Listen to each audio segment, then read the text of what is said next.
से केबे भी कहती जे आज मो यहाँ करदेव आज मोर से खाएर मन अच्छी अरे आज यहाँ कर मु खाइबी मु कहे अरे तुम टे डिमांड कर कौन सब जोड़ा भी देले खाई दौच तुम फूड ब्लॉगर वाइफ अच्छे जहाँ कह ताहा बनैकी खाइबी किंतु नाही किंतु आज कौन होती सार्कर मन है कहते जुकु जुकियागिरी ग्रीन मटर पकईकि पत्र कोबी टे भाजीदेव आ सिंपल ही खाଇବା रखिब किसी भी स्पाइसी करनी मु कहली एटा गोटे कथा एत दिन है खाଇବା बनैली तुम एति तो जानी जे तुमको सिंपल खाଇବା पसंद आ मसला मसली पसंद नहीं बोली तो सिंपल बनवा जाइए कहली कि ठीक अच्छे अरुआ भात टे बनईदेवी आ बढ़िया डालमा टे बनईदेवी आ तुम पत्र कोबी ग्रीन मटर पकईकि जुक जुकिया करदेवी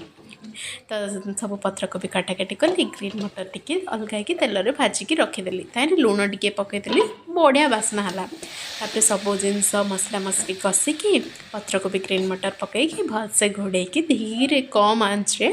धीरे धीरे बसईकि बहुत टाइम रे रांधली खाଇବା जो स्लो आंच बहुत टाइम नहीं कि रोषे होना तो तार टेस्ट अधिका एनहांस हो जाऊँगी कौन लॉजिक अच्छे से मुझे जानी